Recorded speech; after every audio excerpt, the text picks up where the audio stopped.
Necesito reconocimiento. Necesito reconocimiento. Necesito reconocimiento. Necesito reconocimiento. Necesito reconocimiento. Necesito reconocimiento. Necesito reconocimiento. Porque somos importantes. Tengo que hacer retrospectiva de toda mi vida como artista. En la preparatoria empecé como en esta onda de la artisteada y me hace sentir muy bonito, o sea, porque creo que empezó a partir de mujeres. Y tenía un buen de amigas, todas éramos artistas, o sea, de que una hacía danza, otra cantaba, otra hacía cine, otra hacía teatro. Y yo era como, en ese momento era como la pintora. Y hasta ahorita creo que lo empiezo como a reconocer más, o tal vez como a reconocerlo hacia el exterior, o sea, como a nombrarlo. En ese momento estaba como perdida en qué quería estudiar. Y también mis primeras amigas fueron también mujeres. Entonces eso es muy bonito porque, o sea, ahora que me pongo a pensar, como que siempre estuve muy rodeada de mujeres. Me ha servido mucho en mi vida personal estudiar artes. Como que te abre como como una puerta a todas tus emociones y a todos tus sentimientos y como a pensarte más y a sentirte más. Salir de la FAD me ha ayudado a cortar mis amistades y a fijarme más que, o sea, que mucho apoyo le he tenido entre mujeres. Estuve en las brillantinas, entonces pues las brillantinas es como súper feminista y queer y como a partir de toda esa investigación pues como que era muy emocionante, era como de no mames, pues existen estas cosas y hacen estas cosas. Y luego mi hermana empezó a estudiar danza, entonces como que siempre nos ponemos a platicar sobre la vida en el arte y como en estas jerarquías o de cómo sucede, el reconocimiento como de las artistas mujeres y como reconocerte a ti misma como artista mujer. Y también en este como reconocerte como de artista mujer es bien difícil, o sea, a mí todavía me cuesta mucho trabajo y como reconocer mi trabajo y saber que es importante mi trabajo. Y a partir de yo no reconocerme, pues también ellos luego, o sea, llegó un momento en el que no me reconocían a mí todo lo que yo había hecho por ellos. O sea, y lo que sigo haciendo, ¿no? Entonces, mi educación también me ha permitido como ser pues diferente. Todos somos diferentes, ¿no? O sea, pero como que estoy como aprendiendo a reconocer las cosas que yo puedo ofrecer, ¿no? Como formadora dentro de la ahora facultad, fue muy gratificante pues tener un grupo. Mi primer grupo fue conformado en su totalidad por mujeres que justo buscaban un espacio de creación a través del hilo, la aguja, las narrativas, que definitivamente transformó mi visión de lo que pues fue mi proceso formativo. Las chicas buscaban eso, un espacio de escucha, de mucha comprensión, de mucho apapacho, y se conformó un espacio seguro en el que platicamos de varias cosas, participamos en proyectos colectivos y bueno, pues también ellas asumieron ese papel político de demandar ese tipo de espacios, ¿no? Dentro de la formación. También de un compromiso fuerte con el aprendizaje compartido y sobre todo la compartición con otras mujeres, que bueno, el proyecto en el que participamos fue un proyecto que nos hermanó, que nos hilvanó con otras compañeras. Las posibilidades son infinitas, no solo dentro de la formación, sino también en el plano profesional. Había mujeres en otras generaciones, pero había un maltrato, una especie de violencia sorda.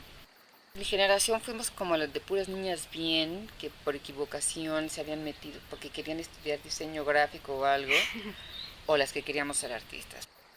La verdad es que la poética de escuchar diferentes voces con problemas muy semejantes, sí te dabas cuenta que no eras tú, sino que sí había como una cosa social. Y entonces había que jalar estas metáforas para poder encontrar esta imagen. Sufrir era como parte de Claro. estar en un grupo, hombres y mujeres, discutiendo, hablando, trabajando, te da como una pertenencia, ¿no? A mí la ENAP me hizo feminista a base de golpes y discriminaciones muy directas. Luego conseguí un trabajo y es porque era güerita y entonces ya sabes, siempre me invitaba a la cantina el director. Además, muy machista, yo oí decir que las mujeres éramos mucho mejores alumnas porque no teníamos imaginación. Y además es cierto que las mujeres sí somos mejores alumnas. Sí, Sí es cierto. Pero eso no quiere decir que no tengamos imaginación. No. Y lo que se atrevían a decirte, ¿no? Sí. Para chingar. También entender el mundo así, con las diferencias, también pues te proporcionaba como elementos para poder experimentar en otras direcciones, ¿no? Tuve algunas maestras maravillosas, la primera de ellas, Catiorna. Siempre digo que me enseñó la luz en términos políticos y en términos de compromiso social y de entenderse una como trabajadora de la cultura. Varias maestras de teoría que fueron muy importantes, que eran muy buenas maestras. Y Juana Gutiérrez Aces, que fue la maestra de historia, que a ella hasta me cuesta trabajo plantearla como maestra porque era nuestra amiga. Entonces me acuerdo noches enteras en su casa platicando. O sea, pues yo estaba como muy perdida más o menos. Siempre estaba muy perdida, pero en ese momento estaba como perdida en qué quería estudiar. Y, o sea, y ellas me decían como, pues puedes hacer como escenografía o también como que las artes están como incluidas en esto como del teatro y del cine. Las compañeras fue a todo dar porque pues sí era el momento en que empezaba el rollo del feminismo, entonces acabamos juntándonos todas, incluso teníamos un compañero, Luis Vidal, que llegaba y decía, tienes que conocer a Magali Lara, porque anda no sé quién, y de repente nos empezamos todas a conectar, y entonces estaba Magali Lara, estaba Rubina Morales, estaba Carolia Paniagua, la misma Jesusa que pasó por ahí un tiempo, Jesusa Rodríguez, Lucy Santiago y Rosalba Huerta, apoyo y que era un lugar de afectos y de amistades y de posible crecimiento, ¿no? Ahora, el ambiente hacia las mujeres en general no era tan amable. Había compañeras a las cuales les hacían un bullying espantoso, había una chava que era eh, hija de militar y tenía problemas mentales y le dieron una bulleada que un día por poco se tira del segundo piso.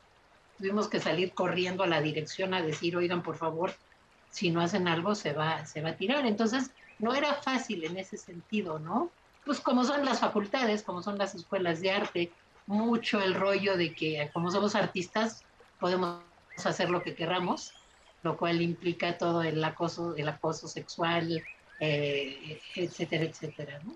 Era que sea más naturalizado, probablemente hoy me enojaría mucho más, hoy tendría esa postura, ¿no? Y sin embargo yo me la pasé a todo dar en la escuela. El plan de estudios era totalmente inoperante, me divertía mucho y hay un montón de exalumnas de la ENAP, de FAD, de todo, a quienes sigo viendo y con quienes sigo trabajando. A Pilar le di clases, algún taller en el Centro Nacional de las Artes. A varias de las artistas más jovencitas tomaron mi taller del tendedero en el MUAC, que fue muy bonito porque eran chavas o que estaban en los primeros años de la carrera. Hay tendederos ahorita muy exitosos, los de la pensión alimenticia, hay de las mujeres de la iglesia, que yo nunca me hubiera esperado que tuvieran un tendedero, de las enfermeras, que ahí ya son otros aspectos de violencia hacia la mujer que tampoco hubiera yo pensado jamás. Entonces eso es bien interesante. Y en las facultades, pues ahorita los hacen en escuelas, en universidades públicas y privadas, todos los años, casi como ritual. Entonces se me hace pues muy interesante que una pieza agarre propio camino como metodología, abrir espacios de que realmente haya un diálogo y una interacción y también un poco pues pasarles tips en lo que yo pueda, que voy pescando de unas y otras, porque a algunas les ha ido muy mal. Entonces, bueno, si van a hacer un tendedero de denuncia, asesórense con ¿no? otras, con abogadas, vean cómo se van a cuidar y proteger. Había un diputado proponiendo una ley en contra de los tendederos. Ay, pues en los procesos educativos es de las cosas que más me interesan, ¿no? Porque por el tipo de trabajo que yo hago, está siempre mezclado el arte, el activismo y la pedagogía. Sí aprendí lo que era la educación autodidacta con las otras compañeras y organizando exposiciones y aprendiendo a partir de hacer, ¿no? Cuando no había nada que leer, no había ningún libro de arte feminista, no había ni escuelas, había de feminismo. Guarden sus historias y cuéntenlas. El hecho de que me haya formado mi mamá y que mi abuela haya participado también de manera muy activa, a mí sí me hace pensar o sí me hace valorar y ser consciente de la importancia del conocimiento a través del linaje materno. Sí puedo reconocer que muchos de los vínculos que logré generar, tanto a nivel social como a nivel profesional, e incluso a nivel como natural, entiéndase esto un poquito como relación con la propia naturaleza en diferentes contextos, la verdad es que sí fueron resultado de muchas experiencias compartidas con mi abuela, de muchas posibilidades de diálogo.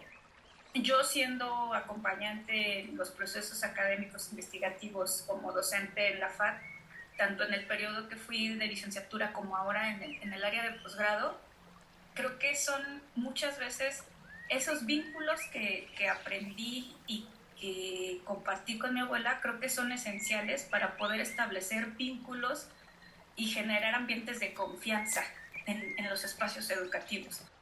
Para mí sí es muy importante generar un ambiente de confianza porque la forma en la que yo planteo las sesiones de clase es mucho hablar de cómo nos sentimos, de qué queremos, de por qué queremos lo que queremos, de qué queremos lograr con lo que queremos proponer a través de las posibilidades artísticas. Esas posibilidades derivadas del matrilinaje pasen de lo personal a lo profesional en esta posibilidad de crear vínculo con las estudiantes y logramos incluso redes como de apoyo para el crecimiento de los procesos tanto personales como profesionales en sus diversas investigaciones. En la primaria, mi maestra de tercero, mi maestra Queta, fue así súper importante porque era una persona que te hacía sentir que realmente se interesaba en ti, en lo que hacías, en cómo te sentías. Cuando llegué a la secundaria, esta maestra me hizo querer leer algo que a mí me gustara. Se notaba su pasión de ella por la lectura y me logró transmitir esa pasión. Mi mamá era maestra de kinder, entonces en casa me ponía a hacer actividades que le ponía a hacer a sus alumnos del kinder, pues de manera indirecta también fue un poco mi maestra. En lo que me fomentó ella como maestra, no tanto como mamá, sino yo viéndola como maestra, era la entrega que ella tenía con sus propios alumnos. Muy similar a mi maestra de primaria, también mostraba y se interesaba por cada uno de ellos y porque realmente fuera significativo para ellos lo que se veía, ¿no? Hay un algo ahí que te hace sentir que esa persona también es humana, que busca que te intereses, que reflexiones, que cuestiones. Justo yo estaba en la prepa cuando se dio lo de la guerra de Irak y ella conocía a un chico que habían mandado a la guerra. Y nunca se me va a olvidar esa clase porque nos transmitió completamente la impotencia y al mismo tiempo nos hizo, bueno, a mí, no sé a los demás, ¿verdad? A mí sí me hizo reflexionar por la situación y cómo cosas que parecen tan lejanas de nosotros en realidad, pues sí tienen un impacto, ¿no? Y sí nos deberían de hacer pensar en cómo son, cómo están las cosas. Tal vez no podemos cambiar al mundo, pero ¿qué podemos hacer nosotros en lo que nos toca, ¿no? De tener la posibilidad de tener educación, de tener la posibilidad de tener un lugar en la UNAM, de tener la posibilidad de tener a nuestros padres. O sea, una serie de cuestiones de reflexión, no solo con relación a la educación, sino a la vida. Carmen Rosete fue mi maestra un tiempo cortito y también, o sea, yo podía sentir la pasión con la que ella daba la clase. Y yo decía, ay, a mí me gustaría algún día, ¿no? También sentir esa pasión. Cuando ella me dio la clase, yo no pensé en dar clase, yo solo pensé en tener la pasión que ella tenía por hacer lo que se veía que a ella le gustaba. Y creo que también tuve muy poquitas maestras mujeres ahí, porque en realidad tampoco es que hubiera muchas maestras en la ENAP. Me imagino que ha de ser complicado de repente darse cuenta de que la ausencia, ¿no? de profesoras en la matrícula. Lo que está hecho con amor está bien hecho. El amor implica